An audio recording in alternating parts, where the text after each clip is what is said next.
AstraZeneca రీసెంట్గా చెన్నైలో కొత్త ప్లాంట్ అయితే ఎస్టాబ్లిష్ చేస్తుంది. క్యాప్జెమ్ని 1000 crore ఇన్వెస్ట్మెంట్తో కొత్త ఎస్టాబ్లిష్మెంట్ అయితే స్టార్ట్ చేసింది. అండ్ చాలా సెమీ కండక్టర్ ఇండస్ట్రీస్ కూడా చెన్నైకి షిఫ్ట్ అయిపోతున్నాయి. అది పక్కన పెట్టేస్తే 15,000 ఫ్యాక్టరీస్ ఆల్రెడీ తమిళనాడులో ఉన్నాయన్నమాట. సో ఎందుకు ఇవన్నీ కూడా తమిళనాడు చూస్ చేసుకున్నాయి అనడానికి 3 రీజన్స్ అయితే ఉన్నాయి. ఆ 3 రీజన్స్లో ఫస్ట్ వచ్చేసి తమిళనాడు కోస్టల్ లైన్ 1076 కిలోమీటర్స్ ఉంది. అది పక్కన పెట్టేస్తే హిస్టారికల్ సిగ్నిఫికెన్స్ అనమాట తమిళనాడుకి. ఎందుకంటే హిస్టరీలో కూడా తమిళనాడు నుంచి చెన్నై నుంచి చాలా వరకు మనకి ట్రేడింగ్ అనేది జరుగుతూ వచ్చింది. సో దాని ప్రకారం ఆ మైండ్ సెట్ ఇప్పుడు కూడా ఎస్టాబ్లిష్ అయింది. అండ్ మూడో ఇంపార్టెంట్ రీజన్ వచ్చేసి చెన్నై బెంగళూరు కారిడార్. బెంగళూరులోని ఐటీ హబ్ని చెన్నైలోని ఇండస్ట్రియల్ హబ్ని కంబైన్ చేస్తూ ఇండస్ట్రియల్ కారిడార్ అయితే బిల్డ్ చేశారనమాట. తమిళనాడుకి మాత్రమే ఈ ఫెసిలిటీస్ అన్నీ ఉన్నాయి, ఇంకే ఏ స్టేట్కి లేవా అంటే లేవు.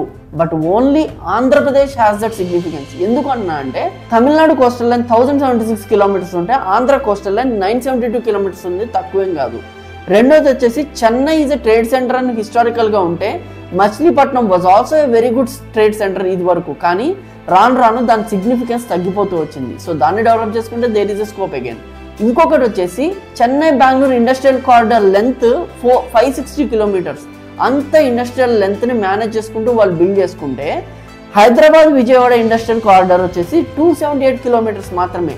ఆ మధ్యలో చాలా చాలా ఇండస్ట్రీస్ ఎస్టాబ్లిష్ చేసే అవకాశం ఉంది. As Bengaluru is a IT hub, Hyderabad is also is IT hub. అలాగే విజయవాడ నుంచి హైదరాబాద్ మధ్య ఇండస్ట్రియల్ కారిడార్ ఎస్టాబ్లిష్ చేయాలని ఆల్రెడీ రేవంత్ రెడ్డి గారు సెంట్రల్ గవర్నమెంట్ కి ప్రపోజల్ కూడా చేశారు. ఒకవేళ ఈ 3 ఫ్యాక్టర్స్ ని గట్టిగా కంపేర్ చేసుకుని గవర్నమెంట్స్ కనుక వర్క్ చేస్తే ఖచ్చితంగా చెన్నైని బీట్ చేసే కెపాసిటీ ఇండియాలో ఉన్న ఏకైక స్టేట్ ఆంధ్రప్రదేశ్ మాత్రమే. So if you like this information, do share with your friends and do follow Krishna talks for more.